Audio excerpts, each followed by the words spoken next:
Estamos iniciando mais um seminário da Brasilidade, né, que é uma iniciativa do Instituto da Brasilidade. Nós queríamos também fazer um registro, né, do patrocínio desse evento, que é feito pela Associação dos Funcionários do BNDES e pela Associação dos Aposentados do BNDES. Um destaque importante também é que, além da TV comunitária, a primeira programação, na quarta-feira, às 22 horas, há também duas reprises, na sexta-feira, às 14h30 e na terça-feira, às 10 horas. Né? Nós vamos, então, hoje, o tema central desse nosso programa é o futebol no Brasil. Evidentemente, né, estamos também fazendo um programa diferenciado dos anteriores, dos outros seminários anteriores, né, que é a participação de membros do Instituto da Brasilidade, né, de forma quase que igualitária, com o mesmo tempo para cada um, né, e sem limitação tão grande assim de tempo, como nos seminários anteriores.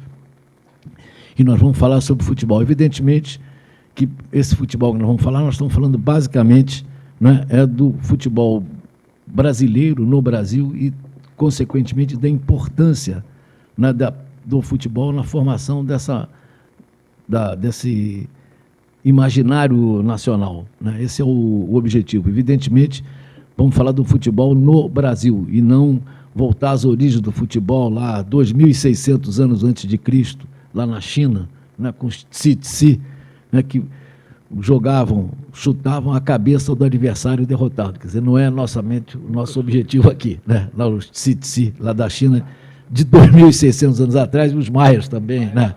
Então, na realidade, é falar sobre o futebol no Brasil e, livremente para cada um, a participação do futebol na formação dessa cultura brasileira e dos comportamentos nossos aqui no Brasil. Vamos começar ouvindo Carlos Nobre, aqui à minha direita. O fato é o seguinte, o futebol, esporte que foi inventado, pelo menos do seu ponto de vista das regras atuais internacionais na Inglaterra, ele teve uma receptividade muito grande no Brasil e passou em pouco tempo a se tornar uma coisa muito importante para o povo brasileiro.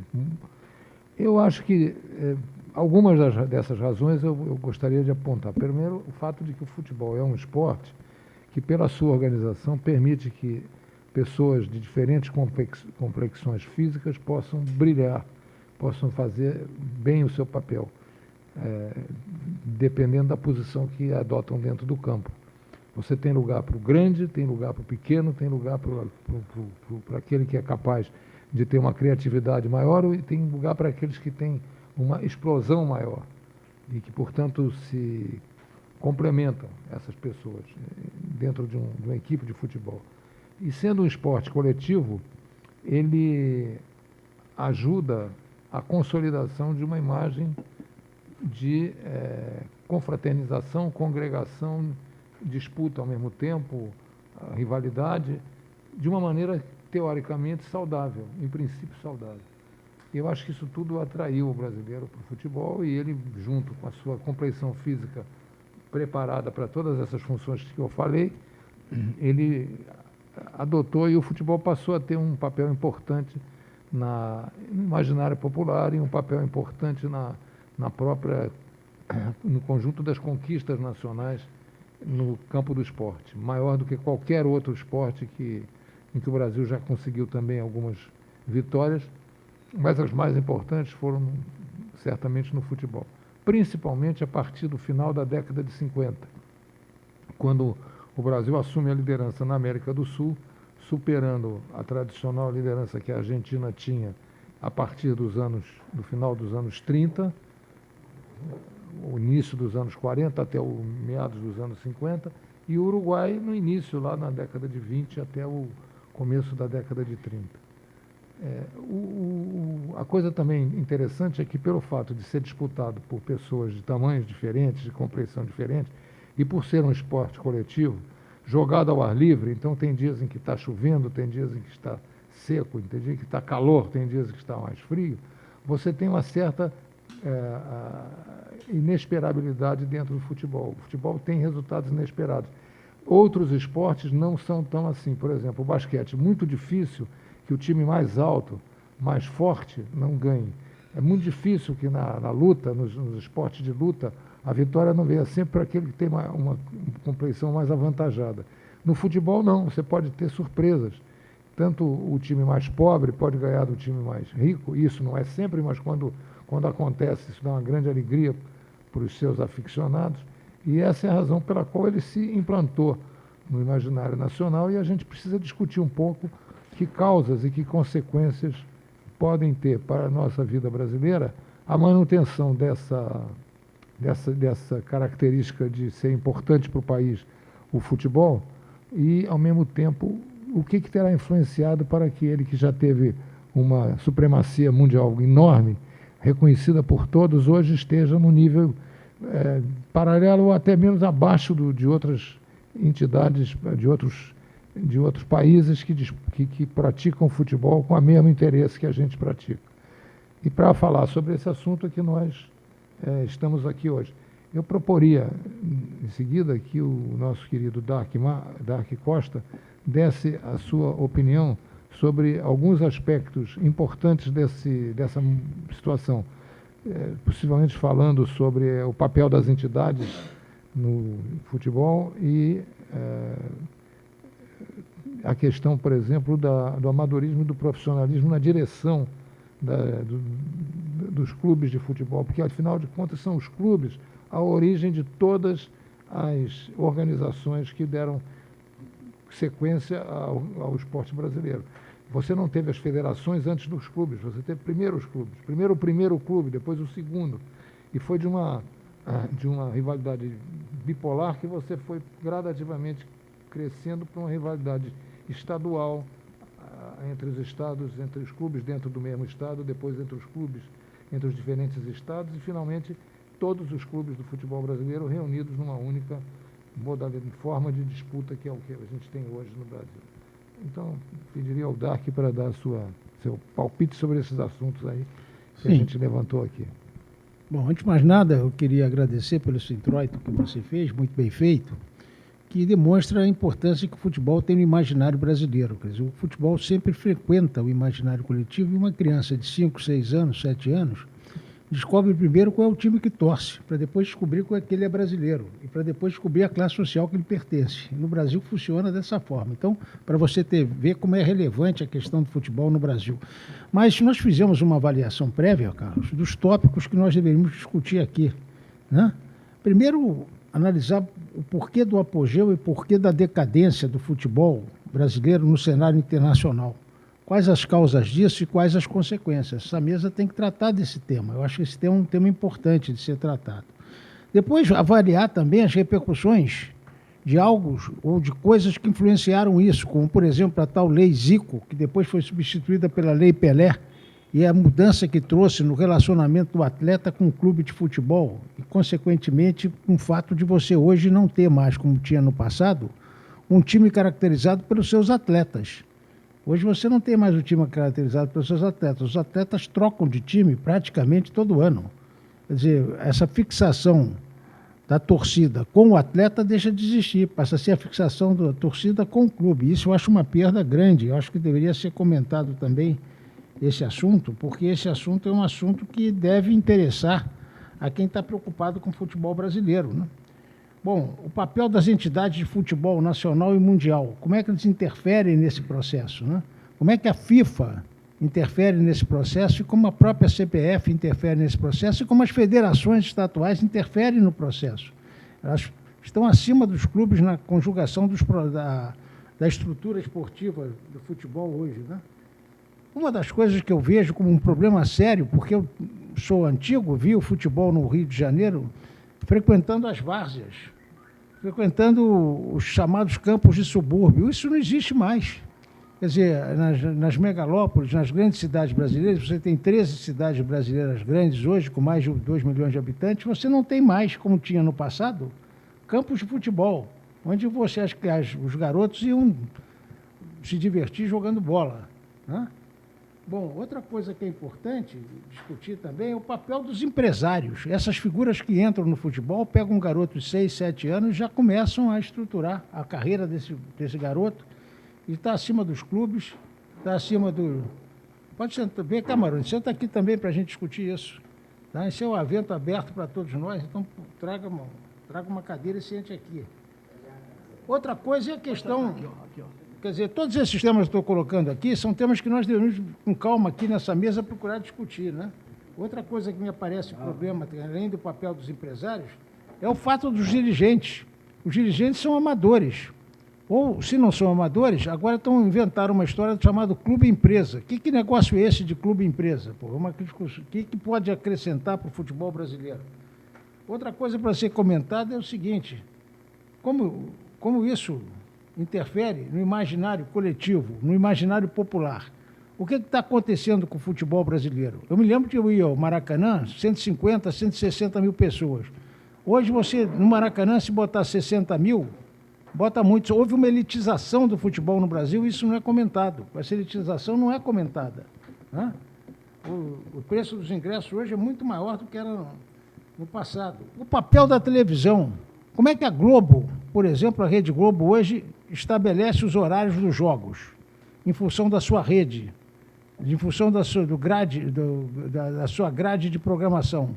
Quer dizer, é uma coisa que... Bom, a questão da interferência do Estado. Como é que o Estado brasileiro trabalha com a questão? A CBF é uma entidade privada, mas o Ministério da Cultura, o Ministério da Educação deveria ter alguma interferência no processo. Parece que se afasta disso. E a questão do futebol no esporte, como uma forma geral, quer dizer, que se transformou-se o futebol no Brasil como a parte central das práticas esportivas. Né? Você hoje, praticamente, tudo gira em torno de futebol. Os clubes que eram clubes que no passado tinham atletismo, etc., isso não tem mais. Pô. Hoje o clube joga só em torno do futebol. Então essas são as questões que eu acho que deveria trazer para a mesa para a gente promover uma discussão estruturada do problema do futebol no Brasil. Agora, é inegável que o futebol no Brasil perdeu muito nos últimos 20 anos. Perdeu muito do que tinha. Me lembro que quando eu era rapaz, eu assisti jogos memoráveis, eu assisti passagens memoráveis. Eu acho que nos últimos 20 anos, essa prevalência do chamado futebol de empresários, de certa forma, está construindo um processo que progressivamente vai derrogando o futebol como instrumento de paixão popular. É isso que eu tinha que colocar aqui no início e passo a palavra aos outros para a gente poder, em cima desses temas que eu levantei, começar a fazer uma discussão ordenada. Então, eu acho que o primeiro tema que nós deveríamos tratar aqui é o apogeu e a decadência de futebol no Brasil. Quais as causas disso e quais as consequências? Tem muitos temas para... mas a coisa do futebol brasileiro que virou campeão do mundo depois de complexo de cachorro vira-lata, 58 foi a glória, até 70 foi uma maravilha, depois a gente andou ganhando aqui e ali. Eu não sei se está mais decadente hoje, eu acho que esses problemas todos existem, mas o futebol, se sentam pessoas desconhecidas a uma mesa e em 10 minutos rola uma conversa sobre futebol, cada um tem as suas memórias, cada um tem as suas previsões para o dia seguinte. Essa paixão é mundial. Eu me lembro de andar viajando, às vezes entrava num táxi nos lugares mais exóticos, a minha mulher me cutucava e dizia, puxa conversa com o taxista. Aí estou em Cusco, indo para Machu Picchu, e eu falo, qual é o seu time? Aí o cara, o olho marejado, meu time é o Cienciano de Cusco, da 2ª divisão. E já rola uma conversa. Ou num aeroporto na Europa, senta alguém do lado, e de onde você é? Eu sou da Arábia Saudita. Tem algum brasileiro lá? Claro! E aí o cara falava dos brasileiros e já vai. Ou seja, a minha sensação, a paixão é eterna, os jogadores são maravilhosos, a gente guarda da infância, falamos aqui hoje, um Gerson, um Garrincha, que é um pouquinho mais velho, e outros, mas se bobear hoje, tem jogadores maravilhosos fazendo mágica todo dia, se não no Campeonato Brasileiro, pelo menos nos campeonatos que a gente pode ver na televisão todo fim de semana. e de tantos em tantos anos, Copa do Mundo e as Copas Europeias de clubes, ou seja, acho que a paixão é eterna. Tem muito que melhorar na organização, e isso dá para fazer um seminário só sobre organização.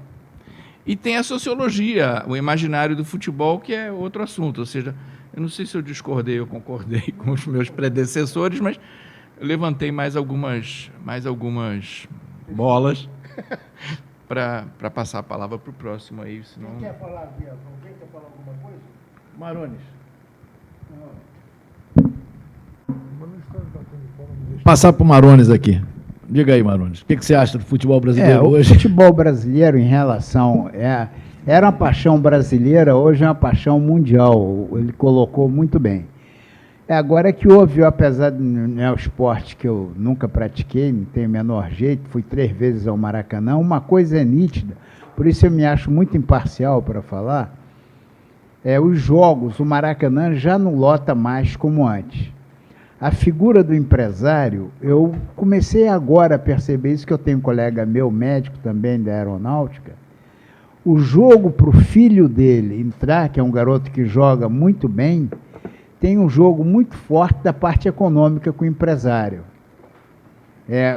Esse processo de indicação do empresário, dos jovens talentos, é uma coisa que preocupa. Outra coisa, o atleta brasileiro, de forma geral, ao fim de 10 anos de carreira, ele está completamente desgastado. O número de jogos é enorme. Não existe uma regulamentação, não existe marco regulatório para nenhum tipo de esporte no Brasil. A questão da Rede Globo, ela que dita. Isso que o Dark colocou foi muito bem colocado. De acordo com a grade de programação dela, ela dita horário do jogo, quando vai ser o jogo, quanto vai arrecadar. A gestão do Maracanã, que sempre foi do estado da Guanabara, depois do estado do Rio de Janeiro, ele é privatizado, como todos os grandes estádios agora. E o futebol sempre foi na mão do Cartola, isso aí ninguém pode negar.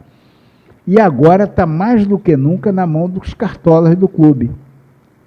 Aquele episódio que aconteceram com aqueles meninos, eles recrutam os meninos, naquele esqueminho do Urubu, lá no Flamengo, é bem ilustrativo de como a cúpula do futebol brasileiro totalmente sem ser vigiada, totalmente sem ser controlada, sem ser regulamentada.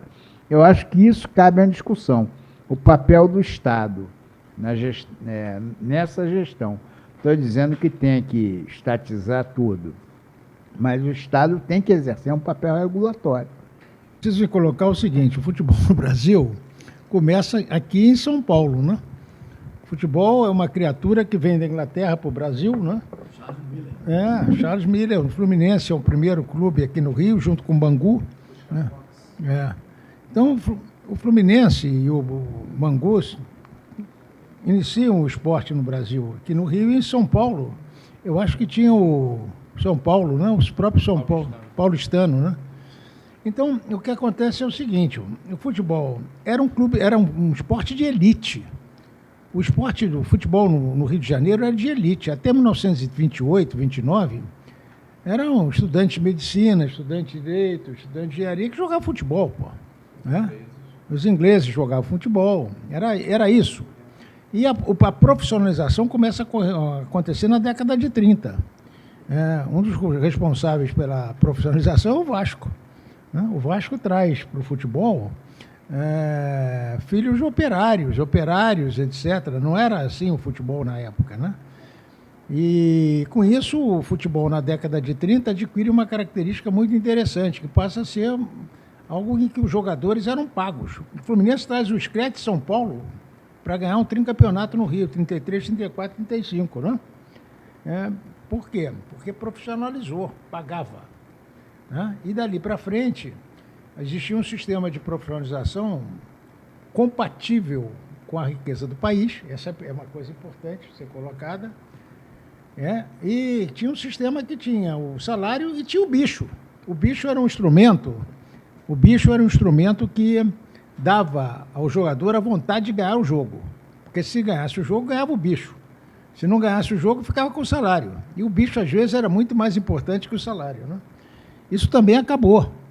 Isso não é mais assim, tá? Tem prêmios. Prêmio por ganhar um campeonato, etc. Eu acho que ainda vigora esse sistema. Mas a ideia do bicho por jogo, eu acho que não vigora mais. E mais do que isso, o que eu acho é o seguinte: houve um afastamento progressivo das classes populares da função de torcida. Torcida presente, não é de torcida presente no campo de futebol.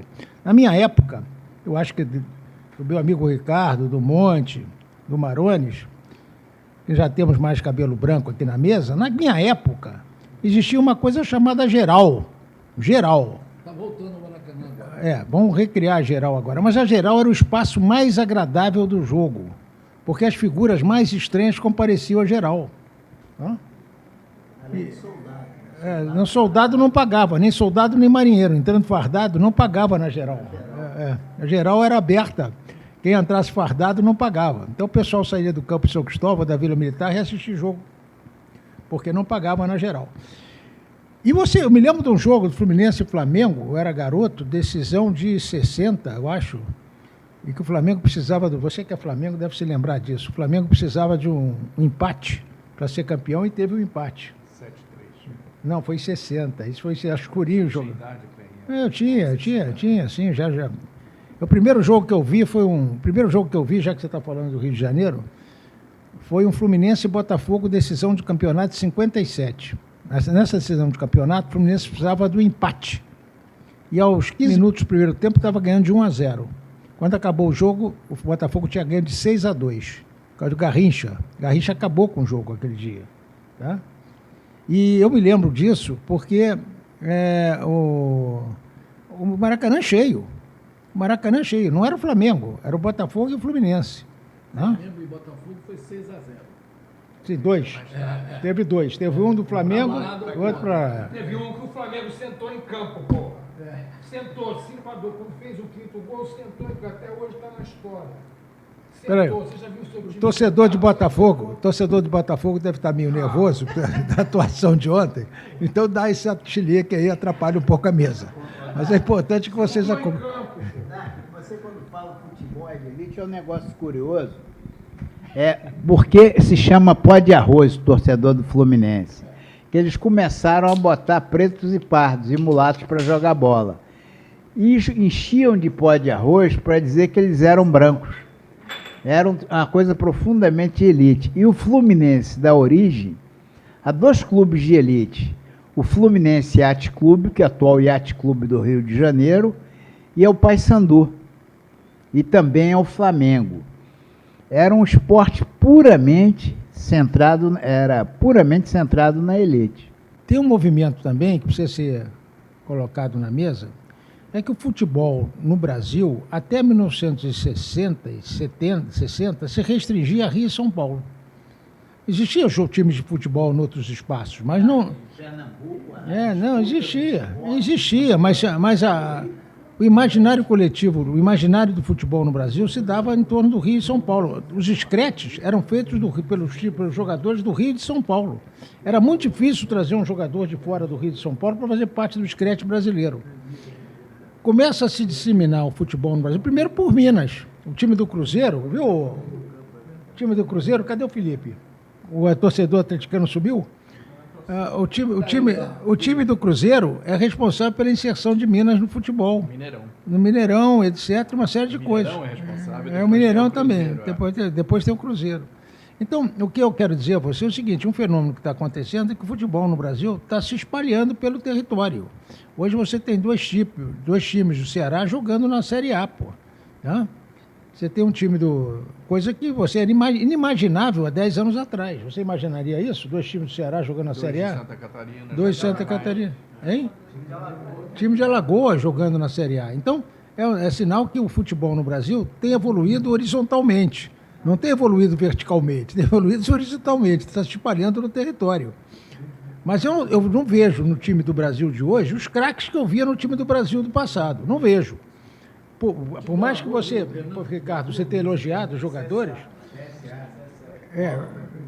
Mas eu não vejo grandes craques mais hoje como via antigamente. Por exemplo, a seleção de 70 é uma seleção magnífica, pô. Você tem 5 ou 6 jogadores desta classe naquela seleção, né? 82 também. Eu acho que 2002 também. Tinha um Ronaldo, um Rivaldo, um Ronaldinho Gaúcho. Tinha, mas não... Mas, se vai olhar, todos eles magníficos. É verdade. Tinha um O jogador. Romário, se quiser. Depois que caiu, né?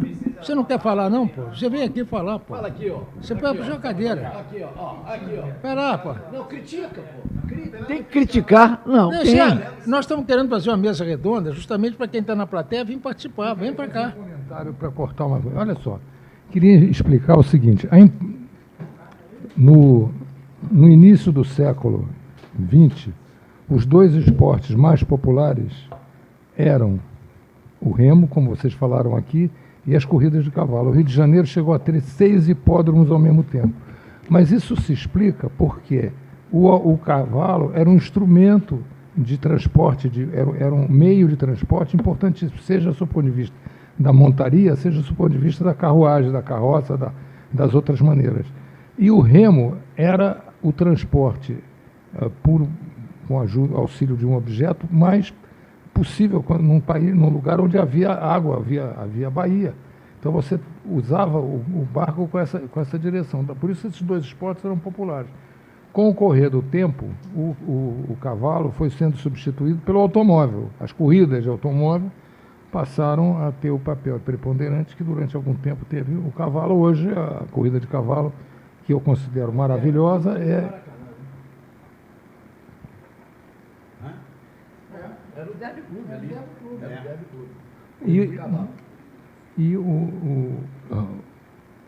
Perdi a palavra. E hoje você tem talvez outras formas de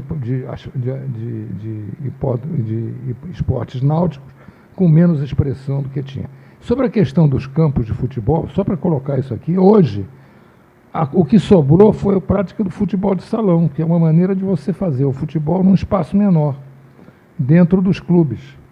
E que é hoje uma forma é importante na formação de jogadores de campo. É muito diferente. É diferente? Quem jogou futebol... A bola é diferente? Não. A bola é diferente, o gol é diferente. O número de jogadores é diferente. E o campo é diferente. O campo é diferente. Tudo é diferente, outro esporte. Mas ajuda a formar jogador de campo. Todo mundo sabe disso. O Ronaldinho Gaúcho começou no futebol de salão e outros craques fizeram. É outro esporte, não há a menor dúvida. Mais barato, menos desgaste de você. O remo, aí que eu queria falar, ocupa o espaço de hoje. Eu sei que eu vi muito meu pai e meus tios praticavam remo. Saíam do colégio militar para ir remar no Flamengo, no Vasco. E num clube que ainda tem, no Carioca, ali perto do aeroporto Santos Dumont. O remo era para o garoto ficar forte e saber brigar bem. Então o cara era musculoso, era do remo. É como as academias de jiu-jitsu hoje. Eu sei, tinha o Guanabara aqui também. O Guanabara. Então o remo, o boqueirão, tinha tudo isso daí. Tinha internacional. Era o esporte para o garoto. Era a musculação da década de 30. O remo era absolutamente a musculação da década de 30. Eu ainda peguei isso, tem 67 anos, e fulano, forte, foi remador do Vasco, foi remador do Flamengo. Então o remo ocupou muito esse espaço daí. E o turf, eu fui sócio, porque eu faço hipismo, por 20 anos do jockey. Aí depois comprei o título do iate, que eu prefiro, é mais perto. Agora eu mudei para o lado do jockey, então me arrependi de ter entrado para o iate. O turf, essencialmente, ele sempre foi jogo. Ele sempre foi jogo. E tinha um negócio que se falava. Sabe aquele cara, fulano de tal, perdeu tudo nas patas dos cavalos. Era uma coisa que se usava muito, isso daí. E hoje, você entra no social, na arquibancada social do jockey, você não encontra uma pessoa como ele, um jovem. Então você tem lá aqueles 100 que vão lá, todos acompanhando a trifeta e não sei o quê, placê. Tem uma série de códigos, né, dupla, para ver o campeão. São todos pessoas com mais de 70 anos. E o Carlinhos, e vários outros ex-presidentes do Jockey tentaram, de qualquer maneira, popularizar o surf e não conseguiram. Não conseguiram de maneira nenhuma. Perdeu, botaram loja de Jockey Club. Ele nunca em si, o esporte é o hipismo clássico e o hipismo rural que nasceu depois. Agora, o turf, em realidade, é jogo. Sim, mas o futebol também está tomando características de jogo, né? Tem um tal do Cartola que você apoia. Que sempre teve. Tem o negócio da bolão, da loteria. A loteria esportiva.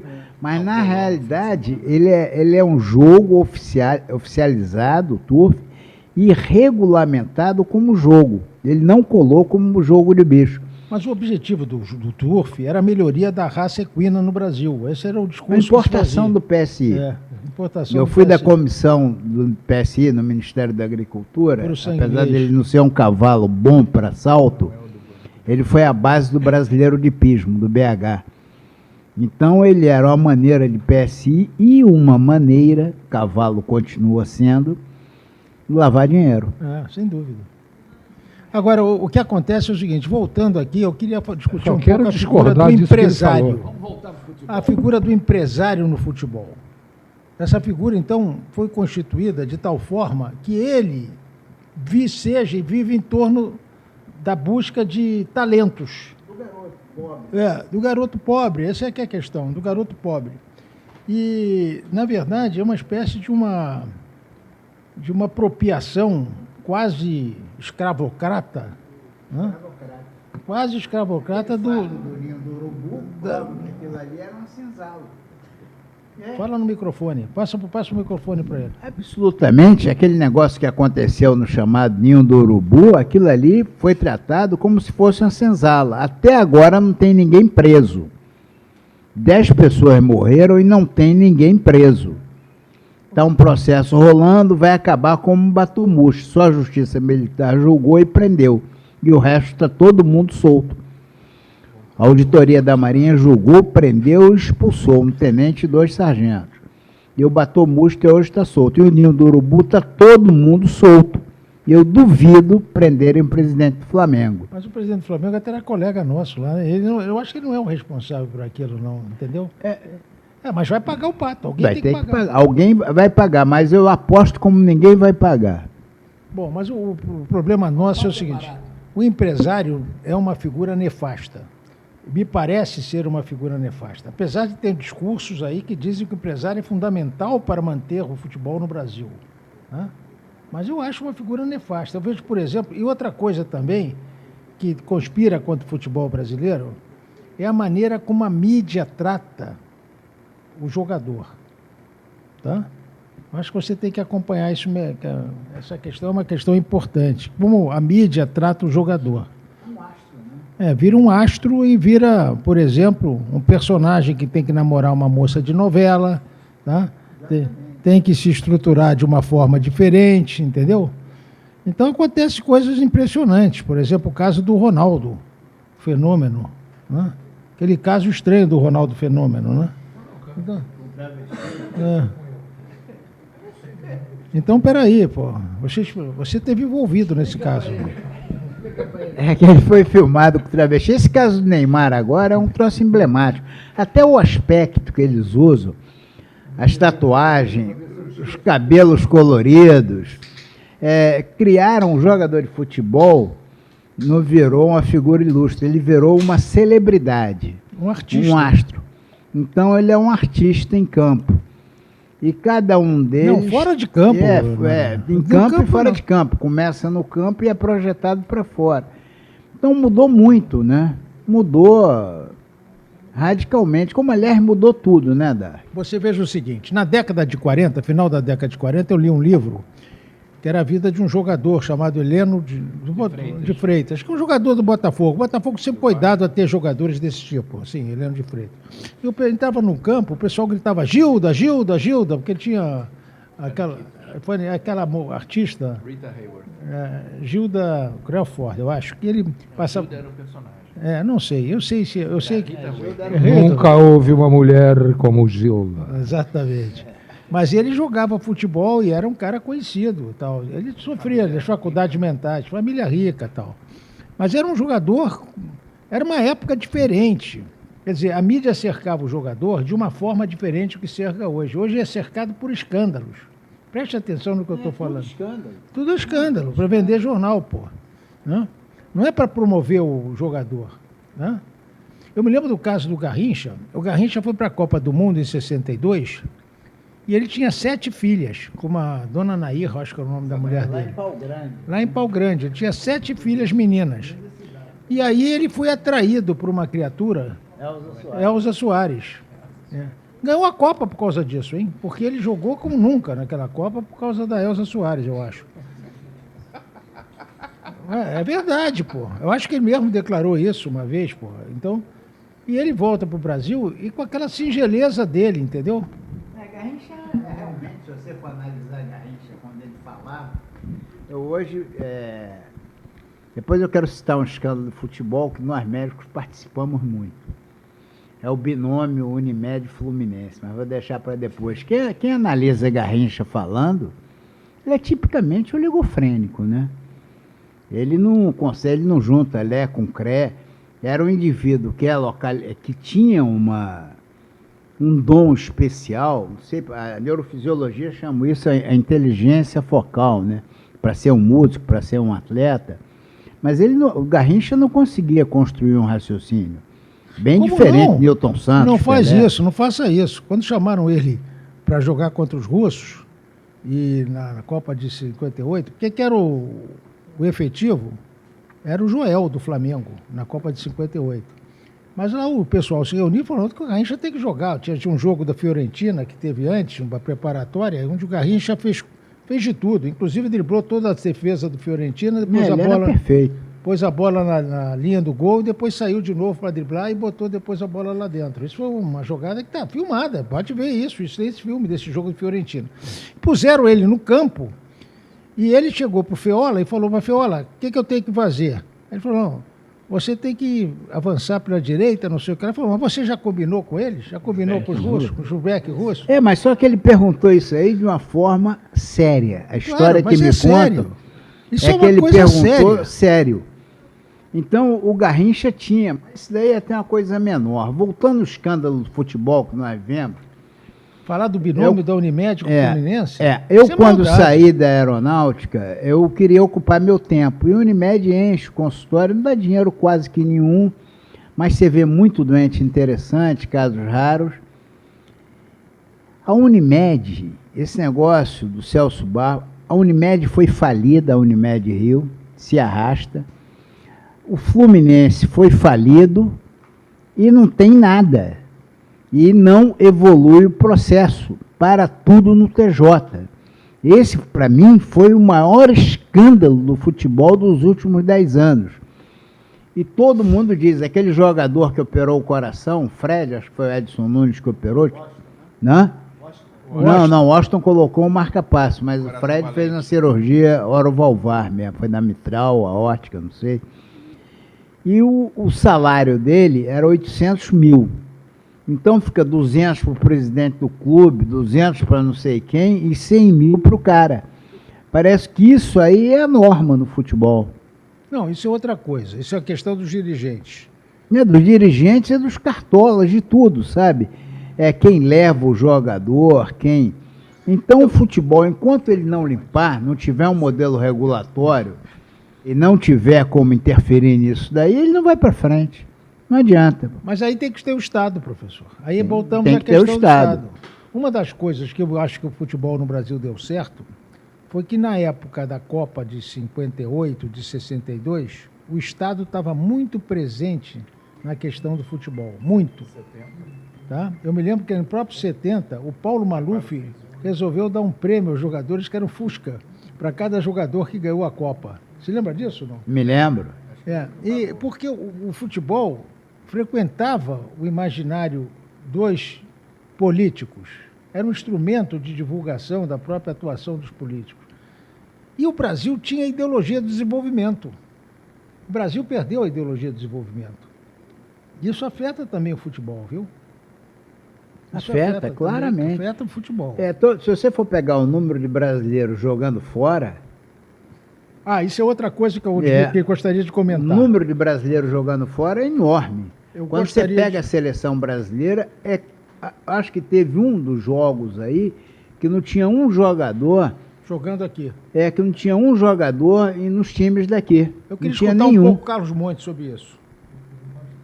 Eu não vou falar. Minha boca tá... Não, então, peraí, então aqui o nosso amigo vai falar sobre Não, então, eu queria falar um pouquinho dessa parte mais moderna, até porque, se for falar de passado, vocês sabem muito melhor do que eu. Exatamente. Então, o que a gente vê hoje em dia, né, desde a Lei Pelé de 98, que vai muito em linha com o que vocês estavam falando, que os jogadores deixaram de ser um ativo do clube e passaram a ter o próprio passe, né, que aí começou essa ciranda dos empresários. E eu acho que outra coisa que influencia muito é que, se a gente reparar, eu não sei exatamente a data, mas no início dos anos 2000, por exemplo, na Europa, só poderiam jogar 3 jogadores extracomunitários, que era chamado. E aí eu acho que, tanto pelo motivo da União Europeia ter começado a se expandir e se consolidar melhor, quanto essa questão de globalização, você vê que hoje em dia tem times italianos que não tem nenhum italiano, por exemplo. Então, isso tem 2 impactos. O primeiro é que o nacional deixa de existir, porque a partir do momento que você precisa de jogadores nacionais, você é obrigado a investir nas suas categorias de base, por exemplo, ou integrar melhor o teu campeonato e tudo mais. E se você parar para ver, hoje em dia é muito difícil um clube que não seja da Inglaterra, da Espanha ou da Itália, talvez o Bayern de Munique da Alemanha, o único, ganhar a Champions League, por exemplo. Por quê? Porque com essa questão de não precisar de ter jogador nacional e, ao mesmo tempo, você botar o passe na mão dos empresários, vira uma jogatina. E quem se dá bem na jogatina são os únicos clubes que têm dinheiro para participar da jogatina.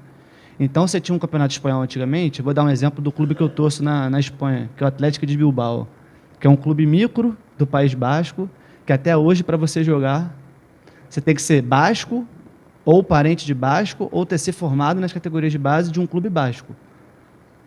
Esse time, até os anos 90, era competitivo. Conseguia fazer frente ao Real Madrid, ao Barcelona. Se você vê hoje em dia, não tem... Nem o Sevilha, o Valência, outros clubes que abriram conseguem fazer frente. Por quê? É a questão do dinheiro. Quem que vai competir financeiramente com o Real Madrid e Barcelona? Não tem como. Não tem como. A Inglaterra ela consegue um pouquinho melhor porque ela tem um modelo de distribuição financeira que consegue equalizar um pouco. Então, um clube, às vezes, pequeno da Inglaterra consegue ter dinheiro para competir com um clube grande da Itália, por exemplo. E aí você consegue atrair alguns jogadores para lá e botar um pouquinho melhor a competitividade daquele campeonato. Mas eu acho que isso tem muito a ver com a lógica nacional que você tinha falado. Os próprios jogadores que vão para a seleção hoje em dia, talvez por não ter mais esse ideário nacional e tal, eles podem ir para lá, mesmo jogando fora, mas eles não têm mais o sentimento do nacional. Porque antigamente, anos 90, tinha alguns jogadores que jogavam lá fora, mas os caras queriam jogar na seleção brasileira. Ainda tinha um ideário nacional, ainda que nos anos 90 já tivesse começado o neoliberalismo aqui no Brasil e tudo mais. Mas hoje em dia eu acho que está quase irreversível esse processo, na esteira da globalização e tudo mais. Eu não diria irreversível se tivesse condições de se fazer as leis como devem ser feitas. Por exemplo, o jogador de futebol só poderia sair do país, ter o passe vendido com uma idade X. Não pode sair daqui com 15 anos, com 16 anos. Isso é um absurdo. O Messi com 10 anos. O Messi com 10 anos saiu da Argentina para ir jogar no Barcelona. Isso é um negócio criminoso, eu acho, porque retira do indivíduo a possibilidade de se construir dentro do seu país, pô, né? Como pessoa também, né? Sai da família, etc., fica na mão de um empresário com 10 anos, 11 anos, está cheio disso.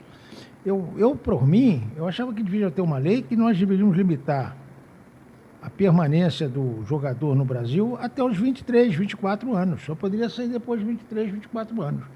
Agora, isso precisa de político com vontade de fazer. Você tem um político aí que é o Romário. O Romário está pretendendo fazer alguma coisa para o futebol? Pergunta ao Carlos Montes, que conhece o Romário bem. Diga aí, cara. Eu tive com ele ontem, ele está muito interessado em melhorar o futebol brasileiro.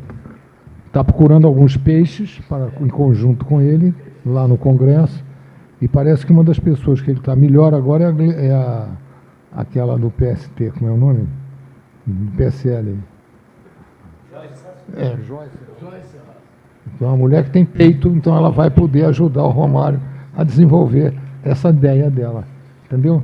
E começando por São Paulo, onde ela é candidata a prefeita, se ela ganhar lá, as coisas lá vão melhorar muito. Aliás, a grande objetivo dela é recuperar a Portuguesa de São Paulo, a Portuguesa de Desportos, que é um time que sofreu consequências semelhantes ao do América aqui no Rio e perdeu sua expressão no contexto local na década de 60, 50, 70. Era um time importantíssimo no cenário nacional, ganhou o torneio em São Paulo algumas vezes. Mas, enfim, o que isso tudo demonstra é que o dinheiro está prevalecendo acima de tudo. As variantes são muitas. São os clubes ricos, são os empresários, são os clubes e seus dirigentes. Muitas vezes que gostam do clube, e outros já venderam esses clubes para empresários estrangeiros, russos, árabes, que aplicam dinheiro no futebol. É um dinheiro que eu tenho a impressão que hoje é usado para lavar fortunas e dinheiros gastos de maneira que a gente não sabe direito. E isso realmente, por mais que você possa me dizer que o Neymar é um rapaz realizado e que tem uma grande fortuna, eu acho que o Neymar não tem a felicidade que chegue aos pés da felicidade do Garrincha, do Nilton Santos, daqueles jogadores que jogavam com verdadeira paixão pelo clube aos quais eles estavam filiados. Não ficaram ricos. Eles não ficaram ricos, mas ficaram felizes. Isso não impediu que fossem pessoas conhecidas, felizes, e se tivessem vivos hoje, se expressariam em relação ao tempo em que viveram com muita alegria. Porque viveram momentos fascinantes, sensacionais dentro das suas carreiras e dentro quanto eram considerados pelos brasileiros como um todo. Então, o que eu quero dizer é que realmente essa riqueza sem alegria, que está dentro da ideia do neoliberalismo, da questão do dinheiro acima de tudo, não traz a felicidade e a identidade nacional que podem ser trazidas por outras coisas. De modo que eu acho que a gente tem que tentar jogar contra esse tipo de assunto de uma maneira restritiva, que pode ser, aliás, o Dark falou muito bem, a possibilidade de você restringir a saída dos jogadores do Brasil antes de uma certa idade.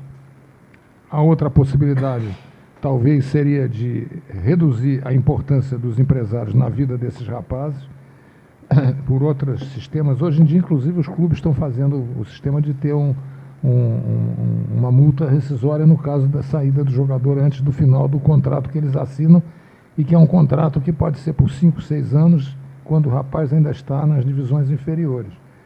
Pode ser uma maneira. Mas, de qualquer maneira, o que se vê é que quando o jogador realmente finca a pé que ele quer sair do clube, o empresário vai lá e negocia ou impõe o desejo dele, empresário, para o que ele acha que é melhor para o jogador.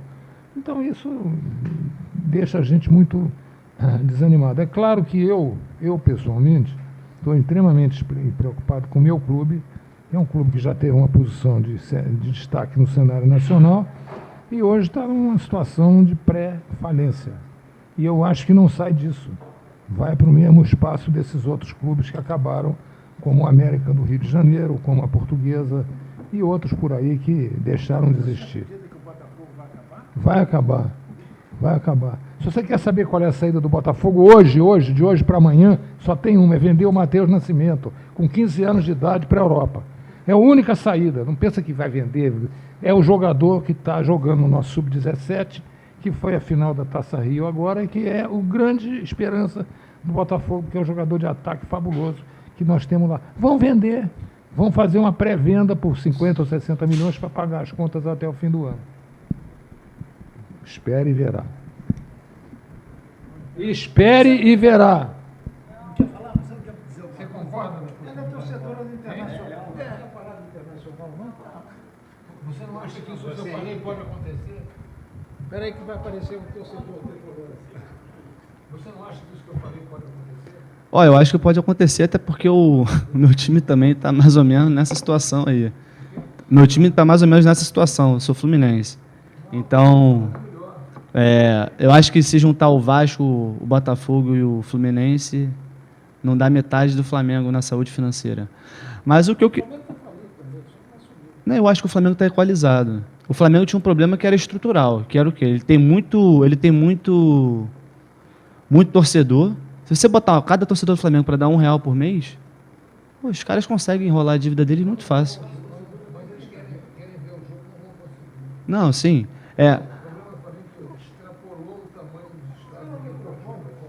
O Flamengo extrapolou o tamanho. E outra coisa, o Flamengo sozinho não vai jogar. Vai jogar contra quem? Sim, sim. Daqui a pouco começa o ano e já é campeão de tudo. Então tem que ter a inteligência de perceber que ele está na iminência de não ter com quem jogar. O Fluminense, há um tempo atrás, na época do Manuel Schwartz, o presidente, teve uma época que o Fluminense estava com um time muito bom e ele decidiu até tirar alguns medalhões do Fluminense e dar, não sei para qual clube que foi, do Rio, também para ter algum tipo de competitividade. Francisco Horta, isso. Schwartz é o nome no estádio. Mas o que eu acho que a gente pode discutir aqui tem a ver um pouco com a questão que você falou financeira do Flamengo. Hoje em dia, os clubes se pagam basicamente por cota de TV. Tem, claro, patrocínios também, mas o grosso é cota de TV. E a gente está entrando num tipo de modelo que, basicamente, Flamengo, Palmeiras e Corinthians têm uma arrecadação de cota de TV absurda, os demais clubes já têm um gap muito grande, e a gente está reclamando de Botafogo e Fluminense. Imagina um clube do Nordeste, um clube, não sei, do Norte, Centro-Oeste, o Paraná mesmo, Curitiba. Tanto que o Atlético Paranaense e o Curitiba, um tempo atrás, romperam com a Globo e estavam passando no Facebook o jogo deles, porque eles não aceitavam as cotas de televisão. Então, acho que se a gente podia tocar nesse assunto, tentar olhar um pouquinho o modelo inglês, que leva em consideração várias coisas. E ele, por mais que você tenha discrepância entre os clubes, é uma discrepância muito menor. Exato. Leva em consideração torcida, leva em consideração presença no estádio, audiência de televisiva, posição no campeonato. Então, se você ficar em... O passado, leva em consideração vários fatores. E aí você consegue ter uma competitividade no cenário nacional. Agora, que estava falando de dirigente e tudo mais, a gente pode ver isso, um problema estrutural até na própria CBF. Por exemplo, há quanto tempo o Brasil deixa de fazer amistosos no Brasil para ter algum tipo de sinergia, ainda que seja discutível, com a população, e fica vendendo o jogo no Gabão? Você lembra um tempo atrás que o Ronaldinho Gaúcho jogou no Gabão? No Haiti. Vai jogar agora em Singapura contra Senegal. E, ao mesmo tempo que faz isso, esvazia o Campeonato Brasileiro, com vários clubes precisando. Ou seja, é um tiro no pé, porque você está fazendo um amistoso que não vale nada, só vale para arrecadar dinheiro, e, ao mesmo tempo, esvazia o teu Campeonato Brasileiro, que deveria ser a joia da coroa, para você poder exportar o campeonato, arrecadar mais com isso. Então, assim, é o que você estava falando os caras só querem ganhar dinheiro. Bota os jogos da seleção brasileira na mão de uma empresa, a empresa vai vendendo, e ainda tem um problema no nosso calendário que não tem data FIFA, né? Então a gente perde jogador para ceder para esses amistosos que não dizem absolutamente nada. Só uma pergunta, será que o poder do dinheiro só acontece no futebol? O poder do dinheiro está presente em tudo. Então, por favor.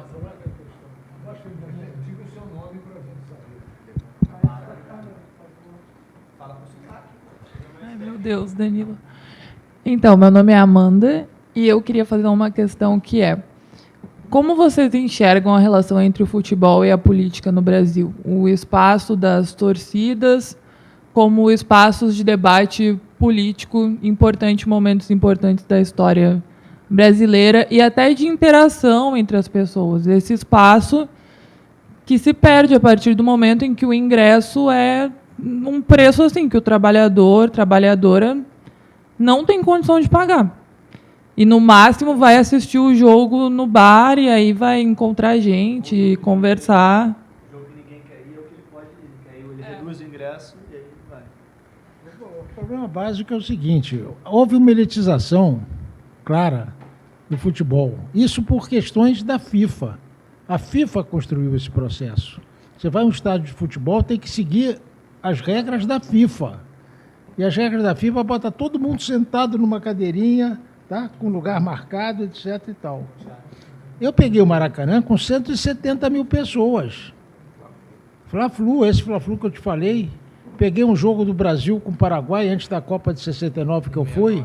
Eu não conseguia nem me mexer. Tinha 177 mil pessoas assistindo o jogo.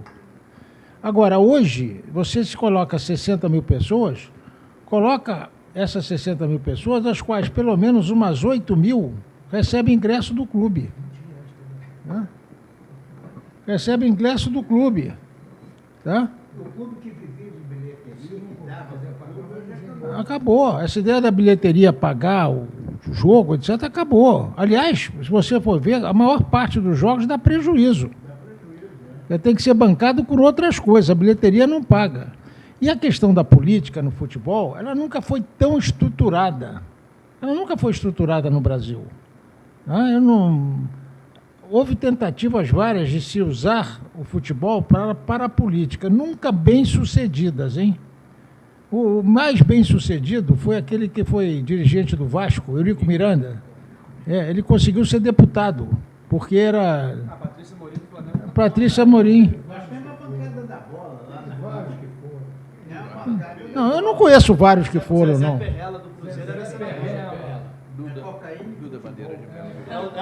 Não ganhou a eleição, não, perdeu.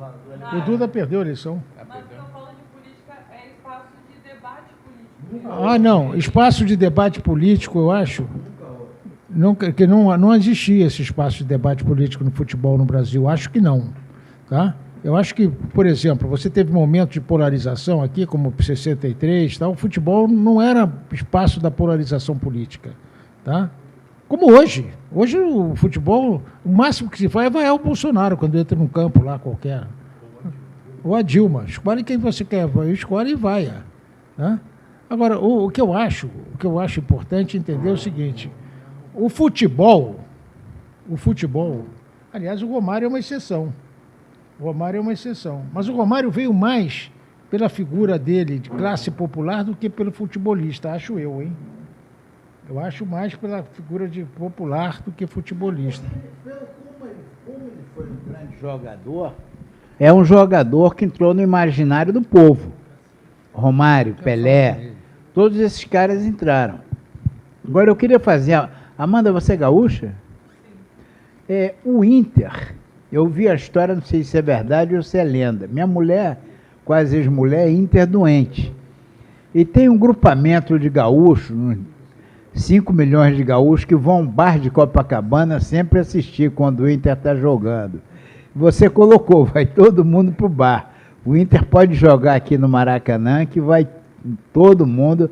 Hoje se assiste, ali na Antero de Quental também, ali fica lotado, qualquer jogo de futebol. O trabalhador não vai. Agora, nunca houve, nunca foi o espaço de uma discussão política que não fosse uma discussão alienada do futebol. Ele foi instrumentalizado pelo regime militar, instrumentalizado por Getúlio, instrumentalizado por Juscelino, por Fernando Henrique. E tem episódios quando a alfândega quis revistar a bagagem quando o Romário chegou da Copa do Mundo. Eles falaram que não iriam ao palácio se a alfândega fosse investigar, fosse fazer a revista das bagagens que eles trouxeram. E o Estado brasileiro engoliu isso calado, o presidente, o ministro da Fazenda, para não perder popularidade. Agora, voltando do Inter, falaram que Internacional tem esse nome por causa da Internacional Comunista, porque ele é vermelho, ele era o time do povo. Eu não sei se isso daí é uma lenda. Não posso dizer que é claro. É curioso. Isso aí foi um artigo que eu li num jornal de Porto Alegre. Foi o Zero Hora, um jornal tipo de esporte distribuído, contando as origens dele, que foi toda operária. E tinham anarquistas e comunistas já em Porto Alegre, e que foram pessoas que desempenharam papel no Inter. Exatamente, Chimanga e Maragá. Os pica-paus. Então, É esse negócio do Inter. Agora, nunca foi espaço privilegiado de alienação, né? Eu me lembro que na faculdade, quando entrei para a faculdade de medicina, tinha o CAC Livre, que estava fechado, Centro Acadêmico Carlos Chagas. Só a última turma da Praia Vermelha e tinha Atlética. Se o indivíduo era da Atlética, da faculdade, já levava logo o rótulo de ser polícia. Ó, cuidado que é polícia, é infiltrado. Então, isso daí é a década de 70. O futebol nunca foi um espaço privilegiado de discussões políticas sérias. Agora, dizer que não tem uma bancada da bola lá, que o Ricardo Teixeira tinha uma força muito grande, e a bancada da bola do Congresso, tanto dirigentes diretamente, como Perrella, como Eurico Miranda e outros, como também era instrumentalizado politicamente. O Fernando Collor foi presidente do CSA e lançou o filho dele que perdeu. Os presidentes das federações. Os presidentes das federações também viram depois políticos. Marco Polo Deonero, se eu não me engano, era presidente da Federação Paulista de Futebol. Então, do americano. Políticos ou presidiários, né? Também exato, presidiários. Também vão para a cadeia. Agora, a coisa mais dramática foi a derrota do grande goleiro do Atlético, João Leite, para o presidente do Atlético na eleição lá em Belo Horizonte. Isso foi uma tragédia. Mas isso são coisas do galo vencedor, vingador, que quem pode explicar aqui é o meu amigo de Formiga. Vem cá, Formiga. Vem contar isso aqui, Formiga. Fala do Henrique Frade, fala. Fala do Henrique Frade. Vem cá, fala do Henrique Frade. Dos irmãos dele, Bem, do Fradinho e do Fradé. eu prefiro falar do Henrique Frade. Eu sou de Formiga e a história que eu ouço em Formiga, assim como qualquer cidade do interior, você sempre tem dois times. Na minha cidade era o Formiga e o Vila, e eram dois estádios. Então, eu treinava no Formiga Esporte Clube e eu joguei na categoria de base com aquele uniforme de algodão antigo. E o maior time que Formiga conseguiu fazer foi justamente 1968, o ano que abalou o mundo e o ano que nunca acabou. E esse time Formigão 68 foi campeão do interior de Minas Gerais.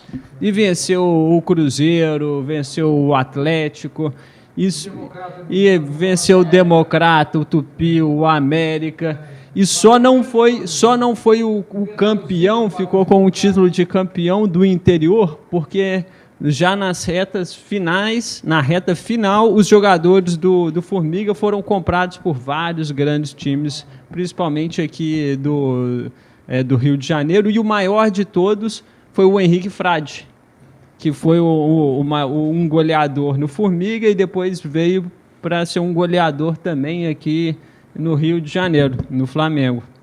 E era uma família tradicional, ele tinha outros irmãos que eram também grandes jogadores, mas ele foi o jogador mais conhecido na cidade. Então, o grande êxito do futebol formiguense aconteceu no ano de 68, um ano atípico na história. Ganhou do Asas de Sete Lagoas? Nunca teve a oportunidade, provavelmente, em 68. Em outro ano deve ter vencido. Agora, em relação ao Atlético Mineiro, meu time de coração, o Atlético Mineiro, que é o Galo, é um time especializado em fazer milagres.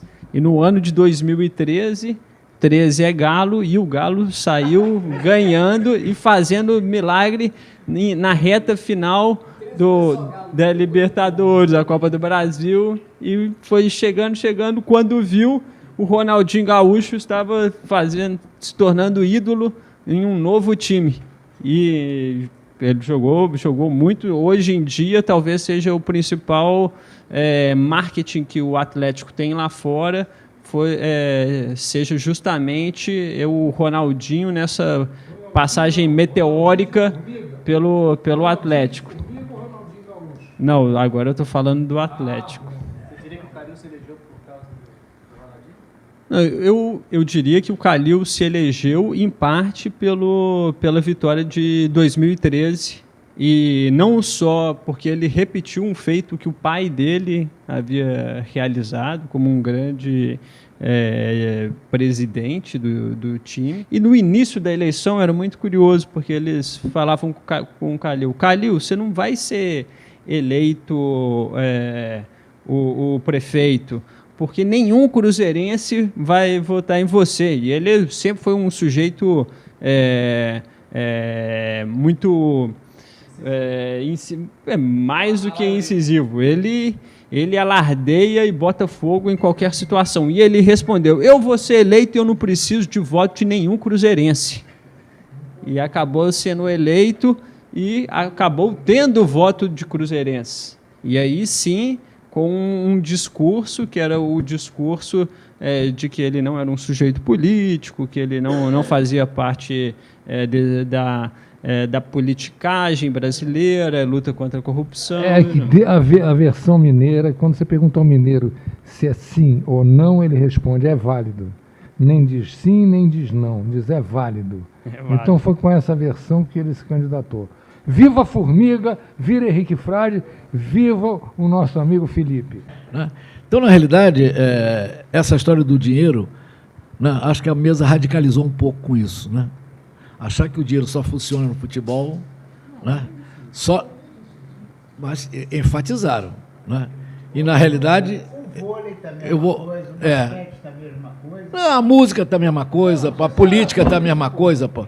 Na realidade, ó, só para citar, essa chamada fetiche supremo. O que é o fetiche supremo? É o dinheiro, pô. Entendeu? Então, na realidade, Quando a gente fazia concurso de salto, era garoto, entrava o quê? Ou o caipira, que montava desde pequeno, ou o filho de milico que não tinha dinheiro para gastar, montava os cavalos no quartel, nesse caso que eu estava.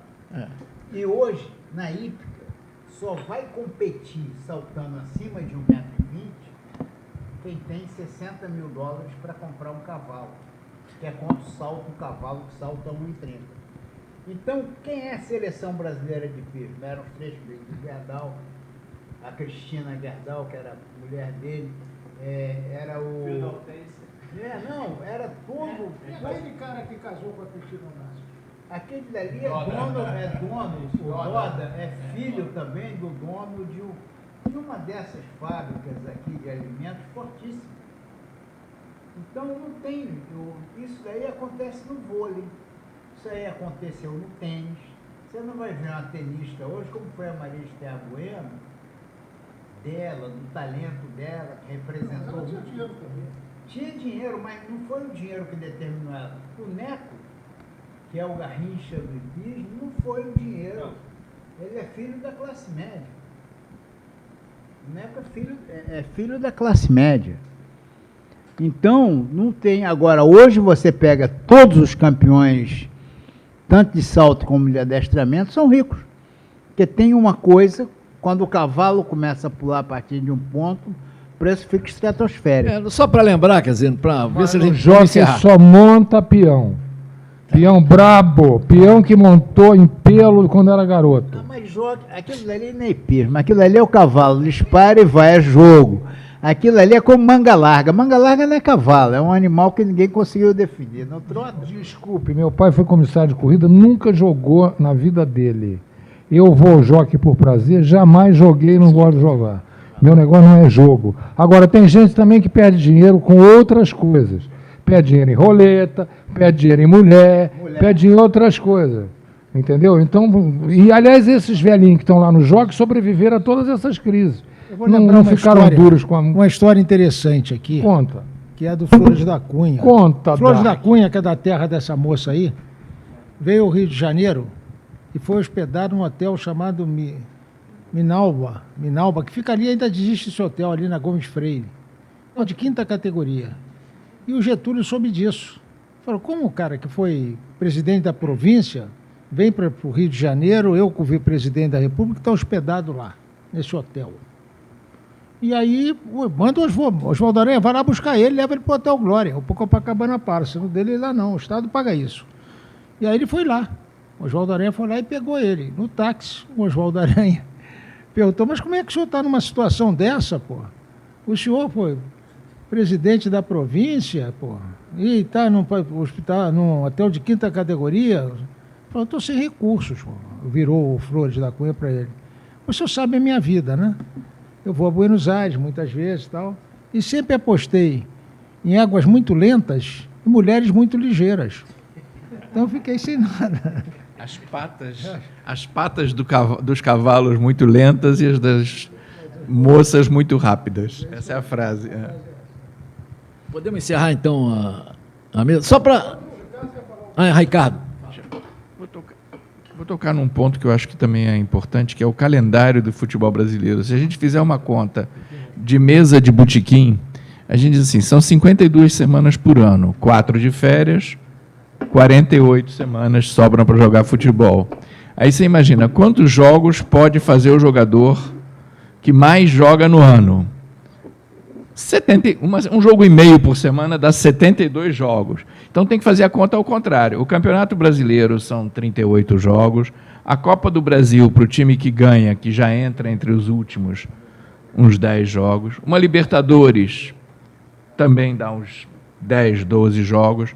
E o time que o melhor jogador vai ser da seleção. Então ele também, eu sei, vai dar, então já 38, mas já estamos com 60.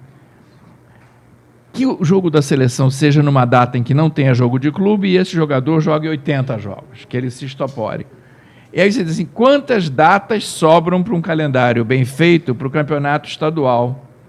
Se for generoso, 6 ou 8. Então pode ter campeonato estadual fora de São Paulo e tem que ser isso aí, bota os grandes no final e faz outra coisa.